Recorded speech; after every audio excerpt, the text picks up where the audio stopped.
Khaled Bencher, bonjour. Vous êtes le président de la Fondation Islam de France. Bonjour, mon cher Khaled Bencher. Bonjour et bonjour à vos auditeurs. Monsieur le Président, donc vous présidez donc la Fondation Islam de France. Alors je voudrais vous poser évidemment je vous ai pas eu au téléphone depuis. Comment vous vivez tout cela, cette ambiance, ce climat, cette division, comment dirais-je, y compris les musulmans de France qui se posent des questions, Monsieur le Président. Alors je vis cela à la fois en consternation, mais aussi en appelant à la froideur d'esprit. La République est fragilisée, la nation se déchire, elle se déchire à un moment où elle est convalescente, et donc raison gardée encore une fois. Toutes les composantes de la nation doivent parler à l'unisson pour mettre fin à toutes ces divisions qui sont inacceptables et qui fragilisent la société française. Qui doit mettre fin à cette division, notamment Emmanuel Macron, le président de la République, qui s'est exprimé au micro de nos confrères de BFM TV et qui dit la chose suivante: les Français, il appelle les Français à ne pas se diviser. Monsieur le Président, je vous pose la question clairement. Est-ce que ça suffit, ce type de déclaration, ou faut-il ce fameux discours très attendu autour de la question de la laïcité et de l'islam de France ? Alors, on verra bien. On verra si au sein même du gouvernement et si les députés de la majorité et d'autres suivent la parole présidentielle, j'ai failli dire jupitérienne. Le reste, je suis pas sûr qu'il faille mélanger deux choses. La structure de l'islam de France, ses différentes instances, la représentation des instances qui s'occupent à la fois du culte et des questions culturelles et éducatives de l'islam dans notre pays, et la question de la citoyenneté et des musulmans comme citoyens. Alors, justement, parlons-en. Vous savez, je vous pose, parce que vous êtes le président de la Fondation Islam de France, est-ce que aujourd'hui, oui ou non, Emmanuel Macron doit s'exprimer sur la question de l'organisation de l'islam de France ? Moi, je ne suis pas homme à vouloir agir sous la pression, donc je pense que le président de la République ne doit pas le faire sous la pression. Maintenant, il lui incombe, il est maître de l'agenda présidentiel, de le faire à un moment ou à un autre, d'autant plus qu'il l'a annoncé. Dites-moi, est-ce qu'il vous a appelé ? Est-ce qu'il a tenté, évidemment, de vous consulter ? Est-ce qu'il vous consulte régulièrement, le président de la République, sur ces questions ? Non, sur ces questions précises. Régulièrement, c'est un adverbe que je n'utiliserai pas, mais comme acteur désormais de l'islam dans notre pays, oui, et je suis disponible. Alors, dites-moi, je voudrais avoir évidemment votre sentiment. Vous savez, depuis hier, depuis la publication dans Marianne, une tribune signée, d'abord qui s'intitule « Le voile est sexiste et obscurantiste ». C'est un appel de 101 musulmans, donc de France et musulmanes aussi. On vient d'avoir Faiza Ben Mohamed, évidemment, qui qualifie ça par beaucoup de signataires d'islamophobes. Vous dites quoi ? Est-ce que c'est le moment ? Est-ce qu'il fallait publier de nouveau ce type de tribune ? Est-ce qu'aujourd'hui, on peut qualifier le voile comme d'obscurantisme ? Alors, il y a 3 niveaux de réponse et j'implore votre indulgence pour le temps afin de les développer. Le premier point est d'ordre théologique et canonique. Religieusement parlant, ce n'est pas tranché et je pense qu'il incombe aux oulémas, aux mouftis, aux imams, aux dignitaires religieux de prendre position sur cette affaire qui finalement a été amplifiée plus que de raison. Ça, c'est le premier point. Le deuxième point relève de la psychosociologie. Globalement, la psyché générale de la société française n'est pas prête à accepter cette question du voile. Et il faut en tenir compte. Et le troisième point, c'est le droit. En l'état actuel du droit, ce qu'on appelle les mamans, donc les mères accompagnatrices, peuvent le faire. Si on n'est pas ravi de cet état de fait, eh bien, il faut faire évoluer le droit. Et de ce point de vue-là, ça devient une affaire politique. Donc, premier point, je résume, c'est une affaire interne aux musulmans et surtout à leurs responsables, leurs hiérarques, leurs religieux, leurs dignitaires, de revenir à une vision plus sereine de la spiritualité. Et je ne suis pas sûr, pour ma part, que les femmes musulmanes doivent médiatiser cette spiritualité à travers un tissu, mais nous n'entrons pas par effraction dans leur conscience, laquelle conscience, j'ajoute, a été culpabilisée et fragilisée par des discours relevant davantage de l'offensive wahhabo-salafiste. Deuxième point, c'est l'affaire de la psychologie générale, il faut en tenir compte. Troisième point, quand on est civilisé, on respecte le droit, et en l'état actuel du droit, il n'y a pas lieu de fustiger les mamans ou les personnes qui respectent la loi et qui, sur l'espace public, sont voilées. Dernière question, mon cher président, dites-moi, Khaled Bencher, comment voyez-vous évidemment dans les mois à venir, l'avenir des Français qui sont de confession musulmane? Parce que beaucoup sont inquiets. Je vous pose la question, ils sont inquiets sur la manière dont ils sont stigmatisés, ils sont inquiets parce qu'il y a évidemment le vivre ensemble qui est menacé, ils sont inquiets, évidemment régulièrement sur notre antenne, ils en parlent. Que faut-il faire selon vous? Garder la tête froide, d'une part, rester digne, s'acquitter de ses devoirs de citoyen, jouir nécessairement et par le droit de leurs droits de citoyen aussi, et ne pas céder aux sirènes de la division. Et s'il y a lieu de réclamer quoi que ce soit, il faut le faire toujours d'une manière apaisée, civilisée et encore une fois par le droit. Merci infiniment d'avoir été avec nous, Khaled Bencher. Vous êtes le président de la Fondation Islam de France. Merci d'avoir été avec nous ce matin. Merci à vous. Merci. Au revoir, Adil. Au revoir, à très bientôt. 8h18, eh bien, vous le savez, je vais ouvrir l'antenne dès maintenant, juste après la pause, parce que je voudrais vous accorder un peu plus de passe que d'habitude. Vous entendre, parce que concernant cette tribune, il y a aussi une autre tribune, je reviendrai là-dessus. C'est 100 élus locaux qui dénonce la stigmatisation des musulmans. Ça, c'est une autre tribune. Mais je reviendrai demain sur cette tribune, parce que évidemment, je ne voudrais pas tout mélanger. Mais on reviendra là-dessus, parce que c'est 100, évidemment, élus locaux de divers bords politiques qui eux-mêmes dénoncent le débat actuel autour du voile. Ils alertent contre le risque de créer une société de la suspicion. On va marquer une courte pause. J'ouvre l'antenne, je vous attends. Dès maintenant, 01 53 48 3000, j'attends vos appels, vous pouvez nous appeler tout de suite. L'actu c'est toi revient dans un instant. 8h, 9h, l'actu c'est toi avec Adil Farkan sur Beurre FM. Il est 8h25. Tout à l'heure à 8h30 précisément, nous retrouverons, vous savez, l'actu c'est toi, le quoi de neuf avec tous les jours ces cartes blanches, un billet d'humeur par des personnalités. Et ce matin, on retrouvera Michel Taube, qui est le journaliste, notre confrère, fondateur de l'Opinion Internationale. Pour l'heure, 8h25, nous allons accueillir nos auditeurs, je vous l'ai promis.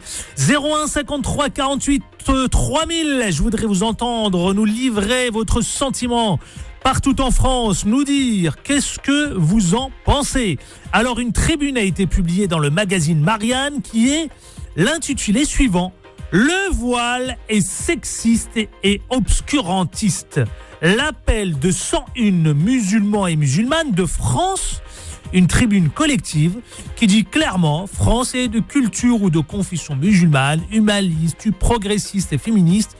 Il répond ici à la tribune publiée dans le journal Le Monde. Vous souvenez-vous, on en avait parlé la semaine dernière, et intitulée Jusqu'où laisserons-nous passer la haine des musulmans? Alors clairement, cette tribune, elle dit beaucoup de choses. On va en parler justement. Beurre FM, 8h, 9h, l'actu c'est toi avec Adil Farkan. Et je suis certain évidemment que cela va vous faire bondir. Mehdi de Toulon, bonjour Mehdi. Bonjour, salam alaikum à tout le monde, à tous les auditeurs. Merci d'être avec nous, on vous écoute mon cher Mehdi. Donc, en fait, par rapport à la tribune, c'est pas étonnant, mais non, on en est, donc on va continuer encore et encore. Jusqu'à ça m'inquiète si vous dites ça, au point on en est encore et encore. Non, attendez, c'est mon introduction, on va dire ça comme ça. Après, on laisse les choses. Pourquoi arrivent ces choses? Quand j'ai entendu juste avant nous le président, Monsieur Bencher, Khaled Bencher, oui. Khaled Bencher, qui est un théologien. Quand on l'écoute, c'est un théologien, voilà. Donc après, quand je l'écoute, à dire ce qu'il a à dire par rapport aux femmes, en disant, sur ce que j'ai compris, peut-être je me suis trompé, qu'en fait, la religion, c'est pas que style un bout de tissu. Donc en fait, je pense que oui. Ces femmes-là qui mettent leur voile, donc ont la foi de vouloir mettre le voile, comme dit, il y a écrit dans le Coran, c'est que on doit couvrir sa tête. Comment, de quelle façon? Après, chaque ethnie ou chaque pays, vous allez dans les pays du Golfe ou autre part, portent leur foulard différemment. Oui. Et leurs visages sont voilés, on coupe les cheveux, ainsi de suite. Oui. Et lui, il dit en fait, donc moi je comprends pourquoi au jour d'aujourd'hui, tous ces pseudo-islamophobes ou racistes, on peut les appeler comme ils veulent, ou ces personnages grossiers, peuvent se permettre de faire ça. La personne qui nous représente, du moins personne n'a voté pour elle pour la représenter, nous dit une question comme ça. Donc comment voulez-vous qu'on se fasse pas taper sur les doigts, entre guillemets? Alors, évidemment, moi je suis pas là pour défendre qui que ce soit. Je voulais simplement... Bien sûr, j'ai compris. Alors, Khaled Bencher, qui est le président de la Fondation Islam de France, qu'est-ce qu'il a voulu évidemment exprimer sur notre antenne dans l'Actu Certois ce matin sur Beurre FM? Il a dit simplement, il a eu une approche à la fois politique, intellectuelle et spirituelle. Il a dit, je ne veux surtout pas, évidemment, que... D'abord, il m'a demandé de lui accorder un peu de temps pour expliquer 3 points sur 3 axes. Il dit qu'il y a 3 approches. Et dans ces 3 approches, il faut avoir une grille de lecture à la fois politique, à la fois religieuse et à la fois sociétale. Et qu'elles sont différentes. Voilà. Sur ça, je suis tout à fait d'accord par rapport à ça, il n'y a aucun problème. Mais ce que je veux vous dire, la politique, ça reste des choses politiques. La majorité, on est français, d'accord, de confession musulmane. Donc, sur ça, je ne vois pas le problème. Pourquoi islam de France, pas islam de France? On dit islam d'Angleterre, est-ce qu'on dit islam d'Espagne? Non, on est des citoyens. La religion est faite correctement, entre guillemets. Donc, il n'y a aucun problème par rapport à ça. Après, nous sommes des citoyens français. On se plie aux lois françaises. Il n'y a aucun souci sur ça. Je pense qu'il n'y a pas de problème. Mais pourquoi eux essaient de rentrer dans notre religion? C'est pas politique tout ça, c'est religieux. Est-ce qu'ils vont voir, par exemple, les juifs, est-ce qu'ils vont leur casser les pieds? Non. Après, pour moi, ça reste tout ça des clivages. Ils font tout ça pour exactement diviser, pour mieux régner, encore une fois. Et le problème, c'est qu'il ne faut pas rentrer dans ce jeu-là. Surtout, il faut que les non-musulmans comprennent que notre religion n'est pas une religion détestable, bien au contraire. Il faut apprendre à la connaître. Et je pense par rapport à ça, il nous faut des dirigeants. Pourquoi on l'a pas vu alors ces pseudo-médias BFM TV où qu'il y a un grand public qui vienne s'exprimer? Mais il va s'exprimer pourquoi? Pour dire ce qu'il a dit. En fait, les gens vont dire, mais en fait, vous êtes musulman, mais t'es pas obligé de porter le voile, madame. Pourquoi vous portez le voile? Mais c'est une atteinte à elle au niveau de sa religion. Donc après, il parle encore de certaines choses au niveau de... Nous sommes en démocratie. En démocratie de quoi? Un peuple, la démocratie, ça s'arrête où le respect de l'un va pas à l'autre. Ça veut dire que, je respecte, comme là, la PMA, ils sont en train de faire passer cette loi. Mais... Moi, je n'adhère pas, mais je vais pas pour autant. Ils font ce qu'ils veulent. Absolument, mon cher Mehdi. Vous avez exprimé clairement, évidemment, votre sentiment. Et c'est votre opinion. Voilà. Ici, c'est la liberté d'expression, évidemment, quand on est dans le cadre. Merci, Mehdi de Toulon, d'avoir été très clair avec nous, évidemment. Et vous l'avez expliqué. On va aller à Toulouse. Vous savez, pas très loin. Toulouse, où nous allons accueillir Fatima. Bonjour, Fatima. Oui, allô? Bonjour. Oui, bonjour, salam alaikum. Alaikum salam, je vous écoute. Alors, moi, c'est un message. Je voulais juste soutenir tous mes frères et sœurs musulmans de France, de partout. Toutes mes sœurs qui portent ce voile, qui est notre religion, qui représente notre religion. Donc, je les soutiens de tout cœur. Je sais qu'il y en a certaines qui sont oppressées. Il y en a j'ai des amis à moi qui l'ont enlevé par peur. Cette semaine-là, parce que elles ont peur de sortir avec leur voile, d'emmener les enfants à l'école. Elles ont peur, quoi. Et d'avoir peur en France, je trouve que c'est pas normal, Adil. Oui. Donc c'est un message de soutien à tous mes frères et sœurs musulmans. On est tous ensemble. Et il y a que grâce à Allah qu'on va réussir ce combat. Donc faut pas désespérer. On est des citoyens français, on est des êtres humains et on apporte quand même beaucoup aussi à la France, à mes frères et sœurs qui sont avocats, qui sont médecins, qui sont infirmiers, ou vous savez même à dire qu'ils sont femmes de ménage, parce que je vais vous raconter quelque chose. Oui, allez-y rapidement, puisque évidemment on doit attendre notre rendez-vous, celui du billet d'humeur. Écoutez, je suis femme de ménage et hier a dit une honte à mon boulot. Oui. Un médecin, qui était déjà de rumeurs racistes, qui me regarde dans les yeux et qui me dit, vous savez, depuis la nuit des temps, les Fatima sont femmes de ménage. Ça ne date pas d'aujourd'hui. Il a osé vous dire ça, le médecin ? Oui. Et oui, non. Elle m'a dit, ah oui, Adil, elle m'a dit... Explicitement, comme ça, il vous l'a dit. Ah, alors écoutez, on parlait avec des infirmières, elles rentrent dans la salle où on était en salle de pause pour boire le café. On parlait avec des infirmières de ces situations-là, avec les musulmans, de ce qui se passe en ce moment, des gens ouverts d'esprit. Et puis elle qui se permet de me dire droit dans les yeux, vous savez, les Fatima, ce sont depuis la nuit des temps qui sont femmes de ménage. Donc oui, je suis femme de ménage, je m'appelle Fatima. Qu'est-ce que vous lui avez répondu ? Vous voulez que je vous dise, j'ai eu les larmes aux yeux et je suis sortie. Faites le nécessaire. Vous savez, on est dans un pays de droit ici, hein. Oui, je sais, oui, mais bon, je me suis sentie humiliée. Bon. Mais je n'ai pas honte d'être femme de ménage.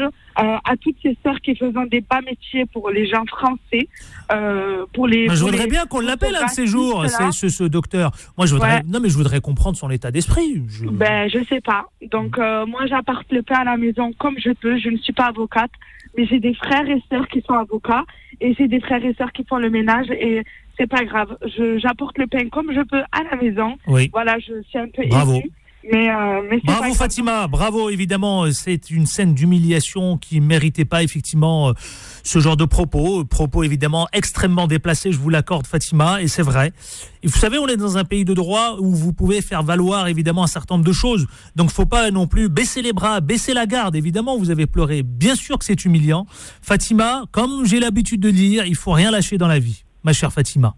Voilà, femme de ménage, avocat, médecin, quel que soit, évidemment, un humain reste un humain, Fatima. Merci, de votre témoignage. Merci à vous, 8h34. Et avec du retard, nous allons retrouver Michel Taube et son billet d'humeur, comme tous les jours. L'actu c'est toi, le Quad Neuf. Et après, on retrouvera les auditeurs au 01 53 48 3000, puisque vous êtes très très nombreux, évidemment, à vouloir réagir à l'antenne, et vous avez bien raison. Alors, bonjour mon cher Michel Taube. Bonjour Adil et bonjour aux auditeurs de Beurre FM. Le président fondateur du magazine en ligne L'Opinion Internationale, et ce matin vous nous consacrez concernant le billet d'humeur, votre billet d'humeur, eh bien le printemps arabe, l'acte 2. Qu'est-ce que vous voulez nous dire par là ?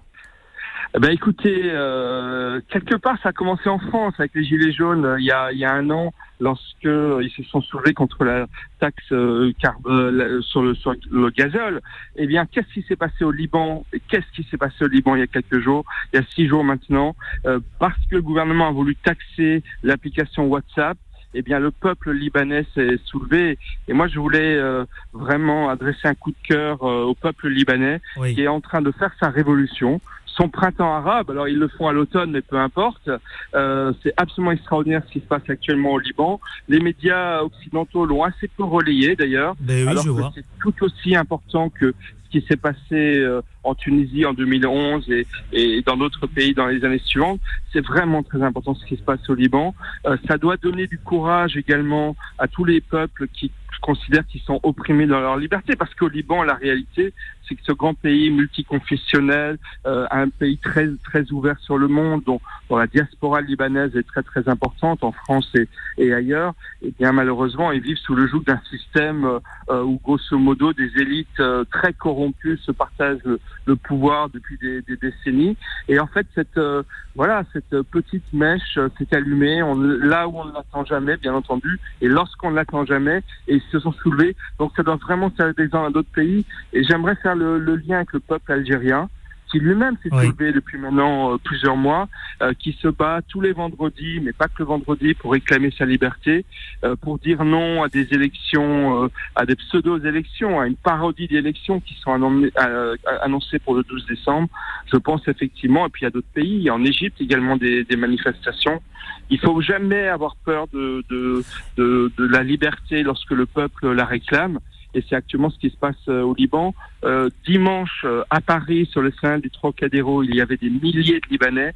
Le sein du Trocadéro était noir de monde. Je publie un beau reportage photo, d'ailleurs, à la une d'Opinion Internationale. Et voilà, c'est un moment qui est important. Et je pense que pour continuer sur le parallèle entre le Liban et l'Algérie, c'est que la chance du Liban, c'est que l'armée libanaise, elle, n'est pas puissante. C'est vrai qu'en Algérie, malheureusement, j'ai envie de dire, l'armée algérienne est extrêmement puissante. Elle a énormément de choses à garder et à conserver. Mais au Liban, la faiblesse de l'armée va peut-être permettre au peuple libanais d'obtenir ce qu'il veut, c'est-à-dire une véritable révolution démocratique. Mais je suis sûr que les Algériens y arriveront aussi et qu'ils ne laisseront pas passer cette parodie d'élection qui a lieu au mois de décembre. Bref, en tous les cas, ça bouge partout. Il y a le Chili également où ça bouge, où l'augmentation du ticket de métro a provoqué des émeutes très importantes parce que, effectivement, le développement économique d'un côté et l'accroissement des inégalités de l'autre sont devenus absolument intolérables. Voilà ce que je veux dire, mais Adil, est-ce que vous pouvez m'autoriser à dire un petit mot à Fatima qui vient de prendre la parole juste avant moi? Bien sûr, profitez-en. Comment puis-je vous dire non, mon cher confrère? Allez-y donc. Bon, parce que en fait, c'est très émouvant ce qu'elle a dit. Effectivement, comme Adil, vous l'avez dit, il ne faut rien lâcher. On est dans un état de droit. Nous sommes tous égaux, qu'on soit femme de ménage, journaliste, chef d'entreprise, avocat, peu importe. Et c'est vrai qu'être français, ça a du sens, ça a de la valeur. Et vous, Fatima, vous êtes française comme Adil et moi, et vous devez faire valoir vos droits. Le droit est de votre côté. Et j'aimerais quand même donner une raison d'espoir, c'est que vous dites que vous êtes femme de ménage, mais il y a un homme en France qui s'appelle Gérald Darmanin, le ministre des Finances, dont la maman était femme de ménage. Elle était femme de ménage au Trésor public. Et aujourd'hui, le ministre des Finances, c'est son fils. Exact. Donc, vous voyez, il faut aussi voir les choses du point de vue social, de l'ascenseur social. Ça peut marcher. Donc vous battez-vous, ne lâchez rien. Et effectivement, votre témoignage m'a ému, donc je voulais le dire et le partager avec vous. Au-delà de ma carte blanche, mon cher Adil. Non mais vous avez eu raison. Vous avez eu raison. C'était tellement émouvant que, évidemment, on ne peut que, évidemment, réagir. Merci, mon cher Michel Taube. Et vous avez raison. Il ne faut pas qu'elle lâche l'affaire, notre auditrice Fatima. Michel Taube, autre rendez-vous, c'est mercredi prochain pour un autre billet d'humeur. Absolument. Bonne journée, Adil. Et vous êtes le président fondateur, je le rappelle, de l'Opinion Internationale, le média en ligne. Merci infiniment d'avoir été avec nous. Merci. L'actu c'est toi, le Quad Neuf. Allez, 8h39, nous allons marquer une courte page pub. On va se retrouver. Bien sûr que, évidemment, il a raison, Michel Taube, nous rappeler il a eu raison de réagir. Fatima, bien sûr, Fatima, si tu nous écoutes et si vous nous écoutez, il ne faut jamais lâcher l'affaire et baisser la garde. Fatima, bien sûr, d'autres réactions, comme vous, au 01 53 48 3000. Je vous attends. On marque une courte pause pub et on se retrouve juste après. À tout de suite. Restez avec nous. L'actu c'est toi revient dans un instant. 8h, 9h, l'actu c'est toi avec Adil Farkan sur Beurre FM. Il est 8h45, on vous attend, c'est l'actu c'est toi et on parle, vous le savez, de cet appel de 101 musulmans contre le voile, 101 musulmanes aussi également dans une tribune contre le port du voile publiée par Marianne qui affirme que voiler les femmes, c'est stigmatiser leur présence dans l'espace public. Je voudrais vous entendre aussi. Alors, ça a été très émouvant et effectivement, ça a poussé pas mal d'entre vous. Fatima, de Toulouse, femme de ménage, j'avoue que j'ai été très touché par son témoignage.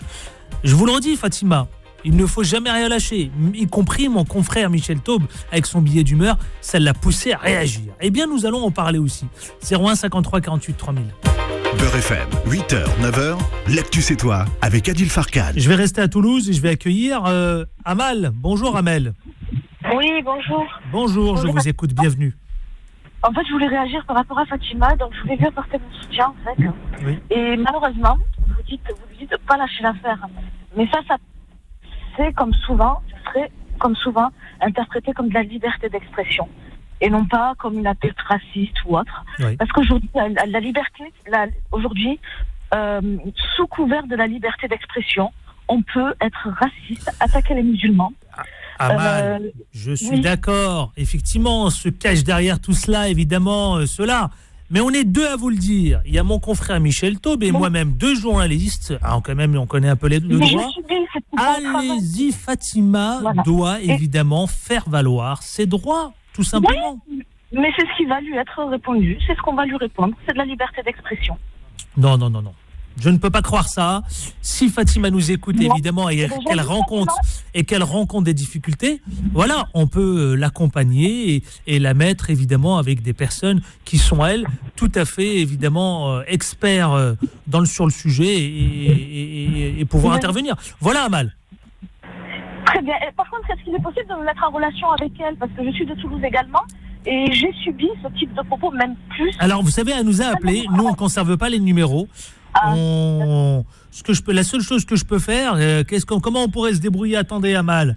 Je vais demander à Fatima de nous rappeler. Voilà. Oui. Si Fatima, si vous nous écoutez, vous nous rappelez et je vous mettrai en relation avec Amal, qui elle-même est issue de votre ville de Toulouse. Voilà, Amal. Bon, très bien. Bon courage à tout le monde. On va prendre votre numéro, Amal. D'accord, très bien. Je vous remercie. Merci du côté de Toulouse. Merci. Merci à vous. Tiens, je vais rester à Toulouse parce qu'il y a beaucoup d'appels de Toulouse. J'imagine évidemment c'est la réaction de Fatima. Jawed, bonjour. Salam Kim. C'est pas Kim, c'est Adil. Kim, c'est juste avant moi. Excuse-moi. En fait, je voulais juste faire passer un message. En fait, bonjour à tous les musulmans de France. Juste un truc en fait.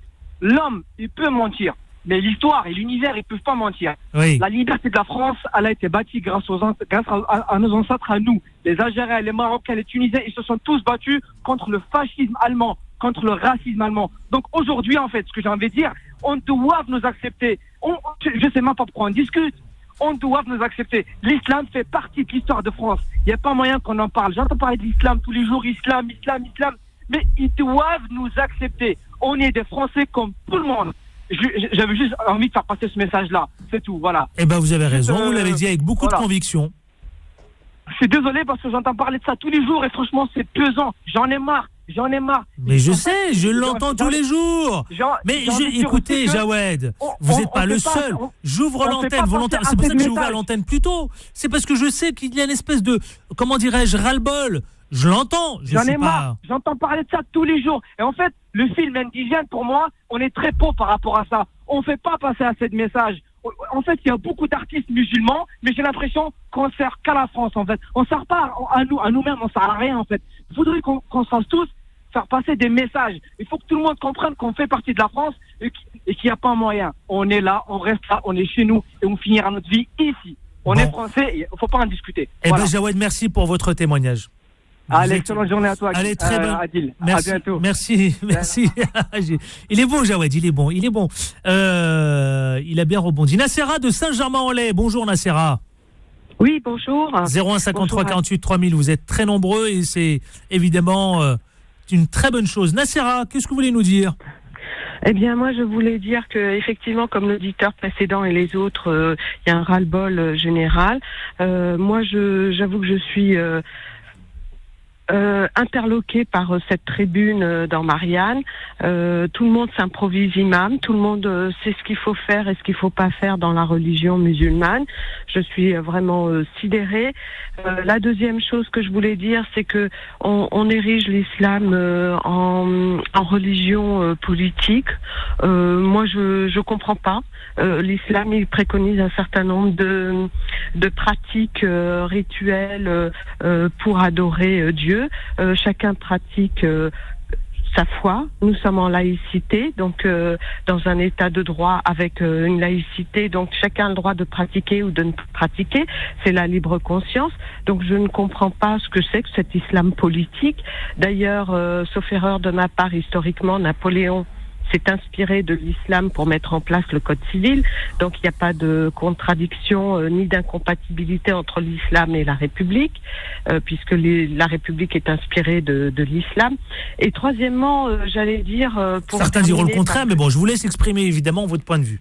Bon. Oui, et pour terminer, parce que voilà, le temps est compté, je voulais juste dire que si le fait que les femmes musulmanes enlèvent leur voile résolvait les problèmes de chômage, de pauvreté, d'hôpitaux qui sont en train de disparaître pour être privatisés, de sécurité sociale, de réforme des retraites, elles le feraient volontiers. Il y a des sujets beaucoup plus importants qui est comment bien vieillir en France avec les EHPAD, avec la courbe de l'âge qui augmente puisqu'on a une proportion de personnes âgées de plus en plus importante, les problèmes de chômage, les problèmes de travail, les problèmes d'automatisation qui vont faire disparaître le travail, la pauvreté, les hôpitaux qui sont engorgés, les pompiers qui vont pas bien, voilà, il y a d'autres problèmes, de vrais problèmes, et je crois pas que le fait de parler du voile à longueur de journée va résoudre ces problèmes. Ce n'est juste qu'un nuage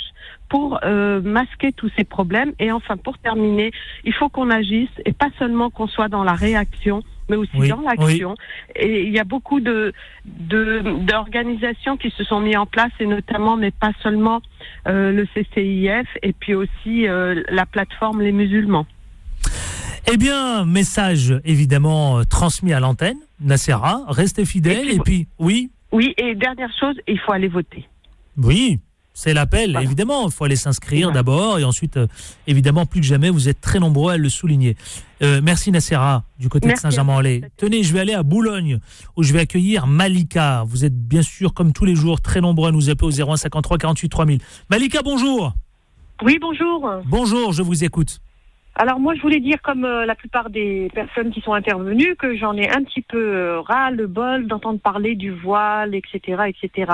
Moi, j'aimerais bien que la mosquée de Paris, la grande mosquée de Paris, prenne la parole pour dire clairement et de façon, sur les médias, dans les médias, qu'elle dise clairement si le voile est obligatoire ou pas.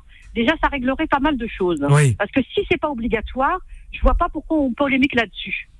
Et j'aimerais aussi qu'on parle aussi de toutes les femmes et tous les hommes qui se battent au quotidien pour vivre leur foi de façon sereine et qui refusent de porter le voile, d'aller à la mosquée, etc. Oui. Voilà, il y a différentes façons de pratiquer sa religion, sa foi. Nos parents et nos grands-parents, pendant des années, ont pratiqué la foi de façon sereine, libre et respectueuse des autres.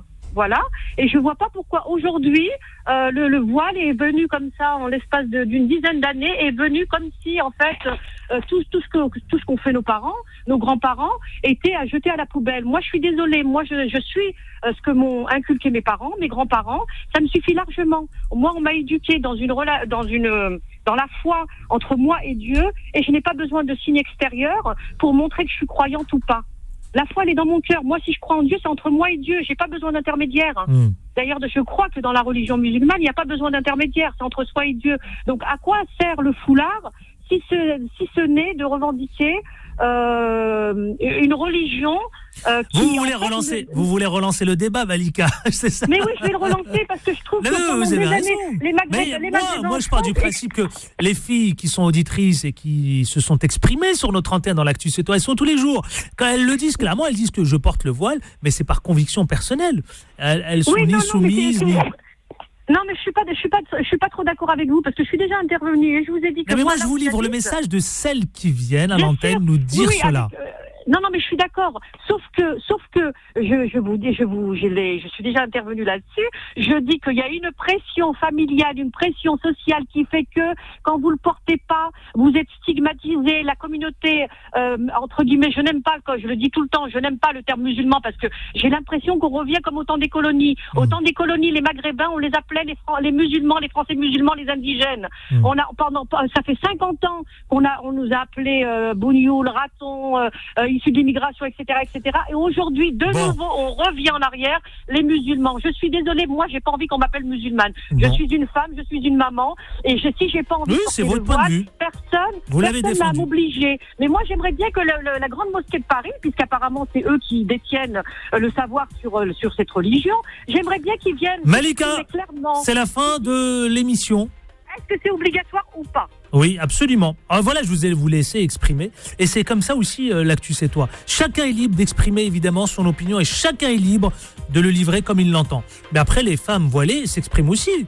Elles le disent aussi qu'elles ne sont pas soumises. Mais j'ouvrirai l'antenne demain et on en reparlera. Parce que je sais que cela a suscité beaucoup de réactions. Merci à vous tous. Vous êtes comme tous les jours très nombreux. Merci de votre fidélité. C'est Philippe qui prend le relais jusqu'à 10h. Quant à moi, à demain avec autant de plaisir, avec évidemment le sujet. Et j'ouvrirai un peu plus l'antenne pour vous permettre à chacun d'entre vous de vous exprimer. Portez-vous bien.